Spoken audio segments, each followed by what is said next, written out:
Well, hello and welcome. I hope that this video finds you in a restful, calm state. With everything going on in the world, I had to take a little bit of a hiatus simply because I didn't want to produce content that my heart wasn't into, and honestly for my own mental well-being.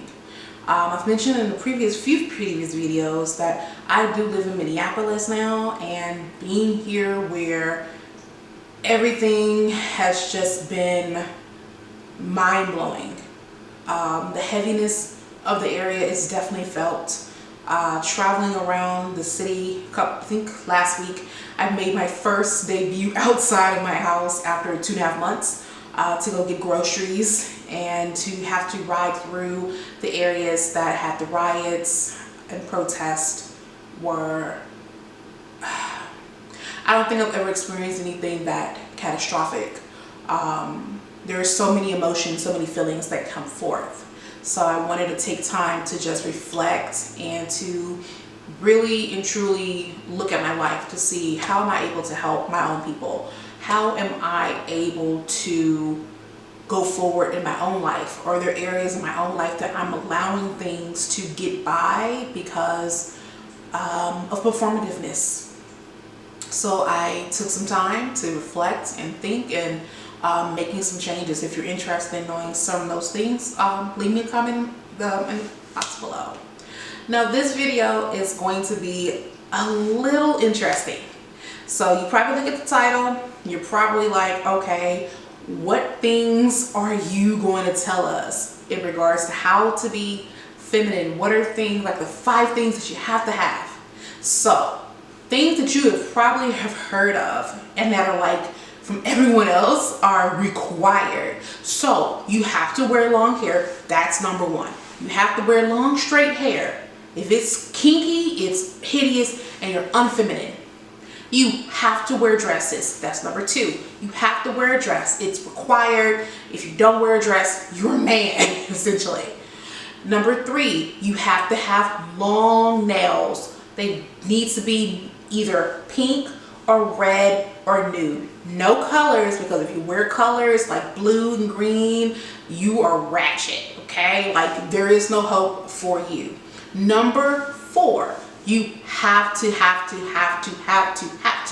wear makeup. And the more the better. Like, cake that stuff on like it is spackle. Spackle it on. That's number 4. Number 5. Do not have a personality at all, period. Act like a dumb, ditzy girl. No matter what color you are, act ditzy. Let him tell you whatever he tells you. And act like, oh yeah, okay, I love that, thanks, oh my gosh, I'm so helpless, can you help me? Those are the typical 5 things that are pushed out as the must-haves, the requirements to be feminine. In my video today, I'm going to be sharing my 5 thoughts, my 5 must-haves for a woman to be a feminine woman. If you want to know more, stay tuned. So if you're new here, welcome. My name is Christian Simone. I create beauty and lifestyle content geared toward the 30+ lady, the lady who is seemingly left out of the equation when it comes to the art and the flow of being a feminine woman. If you are a return subscriber, hello, welcome. I hope you're doing well. Hope you are taking care of yourself. Are you drinking water? Are you eating well? Are you sleeping properly? Are you doing things that will enrich your life? And that goes for my newbies too. If you're not, after you watch this video, make sure you do so. So I wanted to come with this thought of topic because I often see all these videos. If you type in, how to be feminine, you'll see a litany of videos from a wide variety now of different colors and shades of women with their thoughts, with their theories, or reheated, regurgitated things that they've pulled from other people and branding it as their own. I don't believe in 95% of what is being taught out there about femininity. if you're someone who's really researching it and really doing the work, you'll find that a lot of it is extremely external. I've mentioned in a previous video, which I'll link in the cards, that majority of femininity is really about the method of how you express. So you can be a man or a woman in the physical sense, or I guess genetic wise, but how you express yourself is really where that femininity and masculinity comes from. I really want to hone in on a few outside things, because if we focus just solely on the exterior, your interior is going to be jacked up, and anything that you have that does come from that, you either won't be able to keep it, or it will always be a tumultuous situation. So pull my phone out here, because I want to make sure I give these thoughts as clear as I can, because I really want them to be hammered in. So these are my 5 must-have reasons, must-have thoughts in order to be feminine. Number 1 is accountability for your life. So there is a thing that is called toxic positivity, and there's also a thing called toxic femininity, and also masculinity. Anything that skews way left field is going to be on that toxic end. So in life, the goal is to be balanced. Think about it. If you have something that's teetering off balance, the propensity for it to fall over either way and break is substantial. That also goes for your life. So if your life is unbalanced, if it's all or nothing, it's one or the other, it's black and white, there is a problem. A huge ordeal. It's a huge issue. Just kind of how our society is right now. It's either Black Lives Matter or all lives matter. But there is a falsity in that, because if it all lives matter, then Black lives would be included in that, and we would have a balance. When it comes to femininity, what is being taught quite a bit is that you have to be bubbly, you have to be peppy, you have to talk in a baby voice. Hi daddy, how are you doing? You have to act like an airhead, but still somehow covertly be knowledgeable and conscious of what's going on. You have to have all these bells and whistles in order for you to be quote unquote feminine. The thing with toxic femininity is that it is a maladaptive form of that expression. So some of those things could be over-reliance on other people, not being able to make your own decisions, being hyper-emotional. There's nothing wrong with emotions, but always being like the ocean, just, you know, with waves consistently, not stable. You can do some more digging about the other traits that go into the toxic positivity, but those are not great things. And when it comes to having accountability for your life, that means being disciplined, making goals, being able to execute those goals, and measuring your goals based on the end result. So if it was to save $500 in a month, then by the first of the month you can set that I'm at 0, and by the 30th of the month, where are you? That is holding yourself accountable. Or I want to lose 20 pounds. That means cutting out excess sugar, cutting out the fried foods, drinking water, going and doing a workout every couple of days, getting proper sleep. That is holding yourself accountable. And the issue that I have with the notion that's out there going around is really it's a toxic positivity or a toxic femininity, that you must be XYZ at all times. You can't do this, you can't do that. To me, anything in life where I'm being told that I can't do something, 9 times out of 10 I'm going to rebel, especially if there is not a real true reason as to why I'm doing XYZ.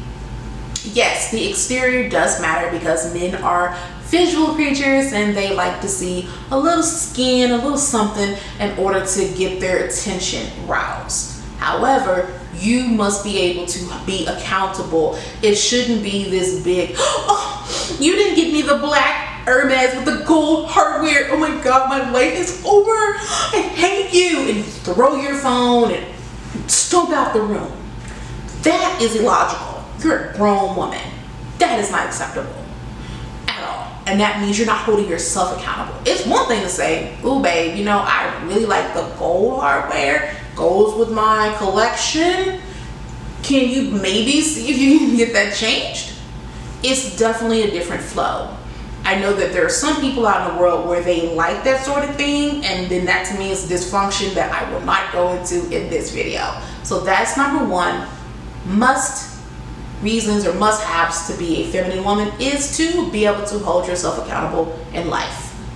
Number two, please have a developed personality. I see a lot of caricatures out on these YouTube and Instagram streets. Everybody is essentially regurgitating what they heard someone else say and slapping their buzzwords on it, putting, you know, a cute Canva template or, you know, yes sis or something of those rhetorics.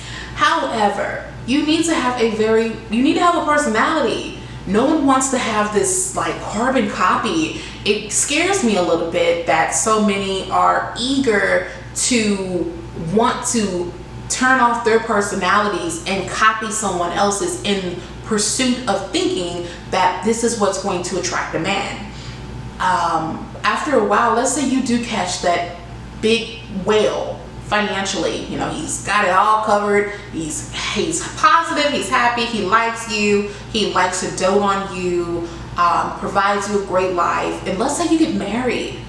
Eventually who you really are is going to start to show, and that could be a good thing, that could be a bad thing depending on who you're with.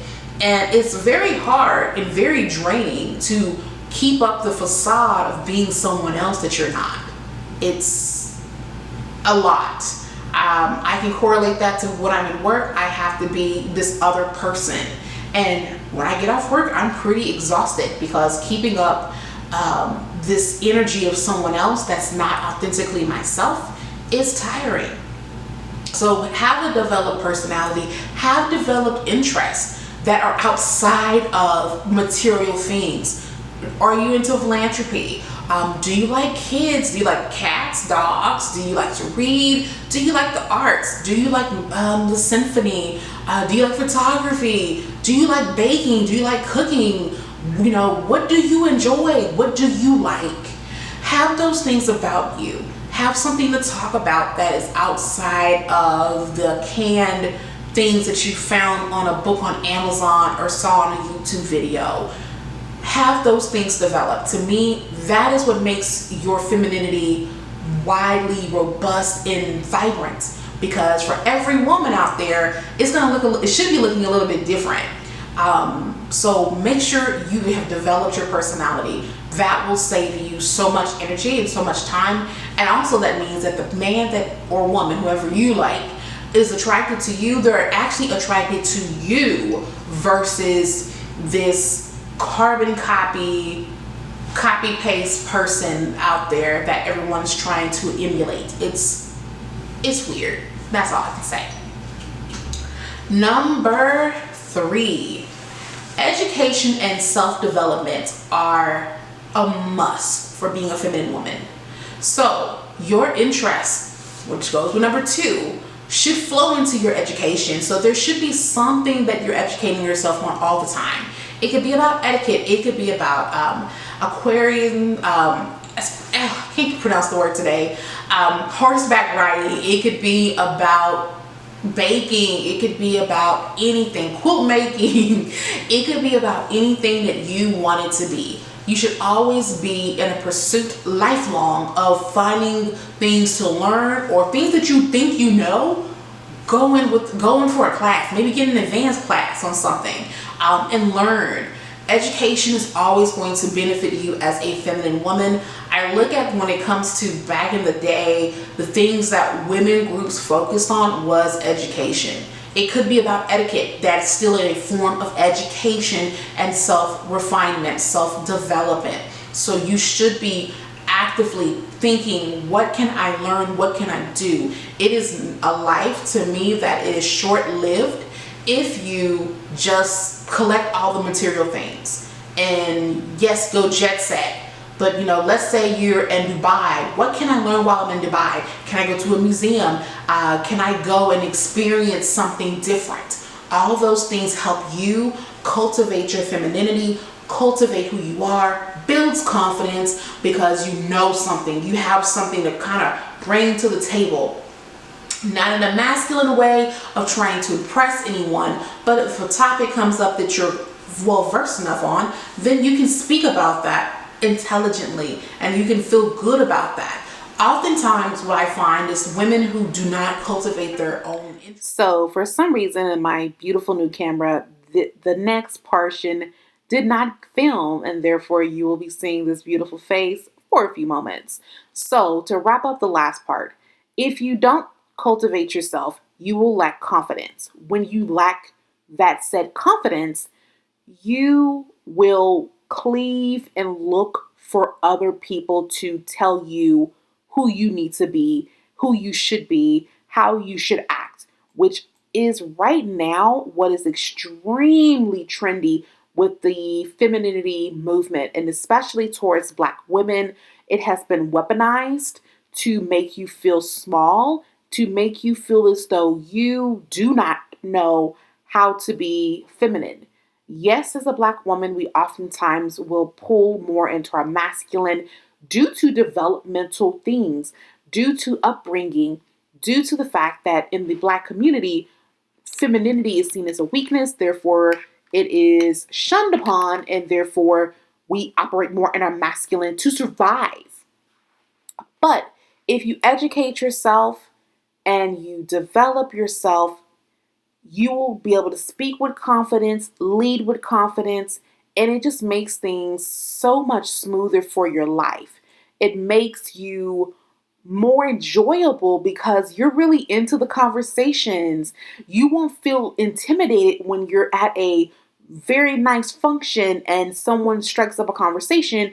You can talk about current events. You can talk about things that you're interested in. If there are charities that you're interested in, if there are other movements and philanthropy that you're interested in, then you'll be able to speak to those intelligently, with grace, with poise, with elegance. Number 4, the fourth reason and fourth thing that you need to have in order to be a true feminine woman is you need to be able to make money. Now, I'm not saying that you have to work a 9 to 5. That is great and that is dandy. Everyone is a 9 to 5 girl.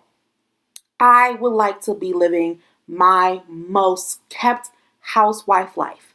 That is my goal, and I'm going to get there someday. However, if you're someone who's working, you should be saving money, learning as much as you possibly can, because you never know when things will change. COVID-19 is a great example of things being one way at one moment and then utterly changing at a drop of a dime. You have to be able to cultivate money. You have to be able to gravitate money. And so I look at that as a feminine way. You don't have to work a job per se. It could be a business. It could be a craft. It could be that you're great with photography. It could be a whirlwind of different things that you could be doing to bring in money. If you have a sugar daddy, boyfriend, husband that is financing you, let's say he gives you, I don't know, 10K. Split that down the middle. 5K you go blow, 5K you put in savings. You never know when things change. You never know when things you need to get away and you need to have your own. By not being dependent on anyone, but still in a position and a posture to receive, you will be helping yourself move and be a lot better. You'll have a different flow about you. It's one of those, I desire you, but I am okay. And having your own money and bringing in income as a feminine woman is a wonderful thing. It's not anti-feminine woman. I think that is something that is very much heralded, that you just need to be sitting on your hands. You should be doing things that will always make you be on top. And if you have offspring, that is extremely important because you want to ensure that the things that you have birthed are always taken care of, even if that's just you. So, next up, part 5, which is self discovery. Self care is something that is a huge buzzword that I find a lot of people are not really getting into the deep of what self care is. Self care is not just sheet mask and bubble baths, but it's a lot deeper of a process.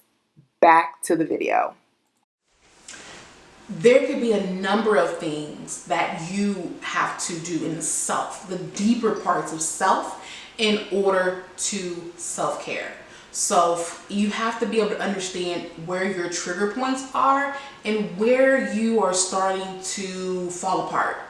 A lot of times we burn out and we don't know that we've burnt, like we have actually been beyond burnt by the time that we start to catch it. Especially for my Black women out there, if you're listening to this, really take heed. We have this pinchment for being this soldier, for being the leader of the pack. And I know for myself, with all the riots and protesting, I have been very much outside of that. I don't believe in protesting. I believe that is the man's work to be out there on the front lines. I should be at home if I had a child with tending to the children. You have to know what's best for you, and you have to know when to pull out in order to make sure that you are still well watered. You are not doing anyone a great service if you are burnt, if you are tired, if you are exhausted. You have to be able to know, you know what, I've been watching a lot of this stuff for several days. I'm feeling shaky. I'm not sleeping well. I need to do something for me. And then that could be taking a nice hot bubble bath, candlelit bath. It could be giving yourself a facial, doing your hair, whatever it is, eating a really nice meal, drinking some warm tea, reading a book, just to disconnect. Because once you come back, because the stuff is still going to be here when you come back, you'll be more able to have an idea of what can I do, how can I better assist. And that could be, if you have children, raising your children to be balanced. It could be, I want to create this beautiful piece of art that is in tribute to such things, or whatever that is for you.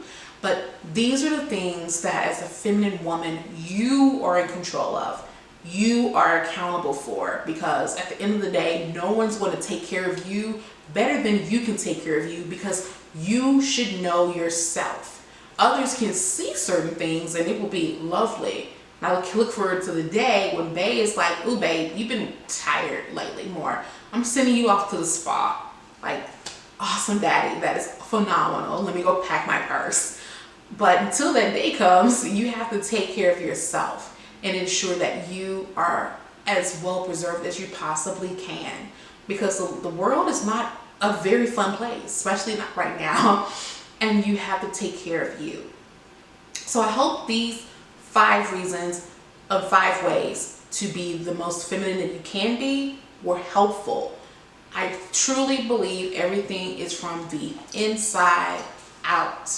When you start changing inside, everything else changes. I will give you a good example. I've lost about 20 pounds now being vegan, and that's because from the inside out.